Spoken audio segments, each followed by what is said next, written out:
Bonjour la famille, j'espère que vous allez bien. On va analyser le BTC aujourd'hui, le samedi 24 juin.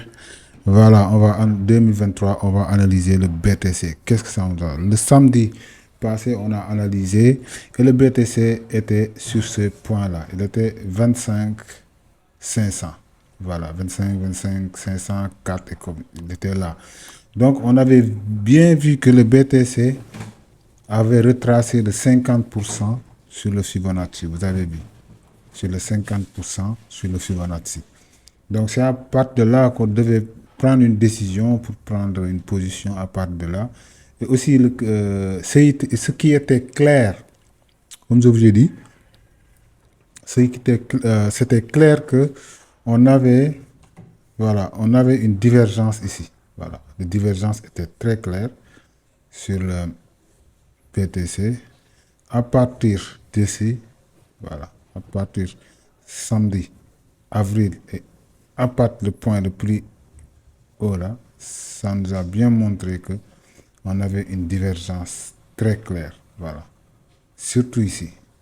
Le marché se redresse sur le RSI, alors qu'ici ça tombait bien. Donc, sur D1, on avait bien vu que c'était très très clair. Donc, aujourd'hui, qu'est-ce qu'on va avoir? Par exemple, qu'est-ce qu'on va avoir sur le marché BTC? Donc, on va bien regarder, bien analyser en D1. Si on part en weekly ou months, on a bien vu que le D1 est sur le marché est toujours sur la zone 18 000 entre 20 30. On est sur cette zone-là. Rien ne dit que ça va aller ici. Hein. Rien ne dit ça.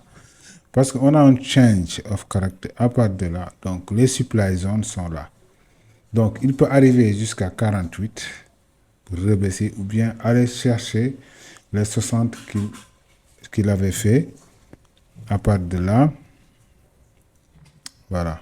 À partir de là, il peut aller ici, bon, ou là, pour aller chercher les 80 et quelques. Vous avez vu? Voilà. Donc, ça peut-être, j'ai dit. Voilà. Maintenant, la semaine qui vient là, cette semaine qui vient, qu'est-ce qu'on va voir sur le BTC en D1? Voilà, on aura plus de 5 bougies à venir. Donc, soit on va venir, on est sur le supply et on l'a cassé. On est sur le supply, on a cassé le dernier prix très lentement. Ici, on l'a cassé très lentement. Vous avez vu? On l'a cassé, mais pas trop. Bon, ce qu'on regarde ici et ce qu'on doit analyser, c'est les demandes et les supply. Ici, on a une demande zone.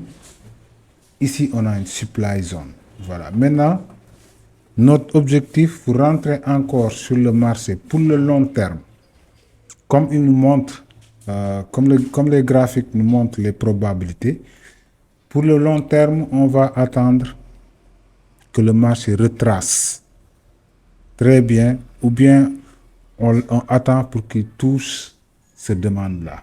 Par exemple, le marché peut faire ça. Donc, revenir ici et repartir. Vous avez vu? Voilà. Et repartir, aller chercher les 36 000 $. Ou bien,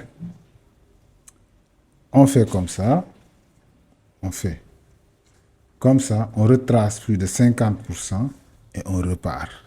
Pourquoi on retrace plus de 50%? Parce que, je vais vous montrer, parce que on met en compte le retracement de Fibonacci. On est ici, le plus haut, c'est là. Voilà. Donc, on peut retracer jusqu'à ici et repartir. Donc, peut-être sur les petits time frames et tout ça, 15 minutes et tout ça, on peut avoir un drapeau qui va faire comme ça. Voilà, et repartir vers le haut.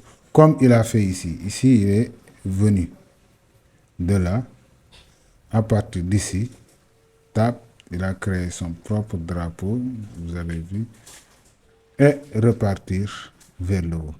Casser le dernier pic là. Il a cassé le dernier pic là. Voilà, donc comme qu'il a cassé le dernier pic, ce qu'on va attendre, une autre cassure.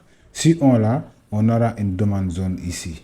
Voilà, mais notre zone d'achat, c'est vers le premier coup. Le A, c'est vers les zones 25 000. Et le B, c'est vers les zones 27 000. Donc, on a 2 points de rentrée ici. Ici, on a. Et ici, on a. Si ça vient ici, moi, c'est sûr que je vais acheter. Et si je vois une confirmation de mes indicateurs ici, je prends position à l'achat. Voilà, mais avec une faible risque, hein, vous avez bien compris. Donc, c'est ça qu'on a en D1. Parce que le BTC, je l'analyse en D1. Je n'analyse pas en H1 et tout ça. Parce que avec les analyses H1 sur les cryptos, c'est infernal. Donc, je prends le marché avec une régularité très, très, très stricte. Vous avez bien vu, c'est ça que j'attends moi. Pour aller chercher le supply zone là. Voilà, vous avez vu, c'est ça que je vais aller chercher en D1. Donc, j'espère que ça vous a plu et je vais faire une autre vidéo en Wolof. Voilà, pour ceux qui n'entendent pas. Merci.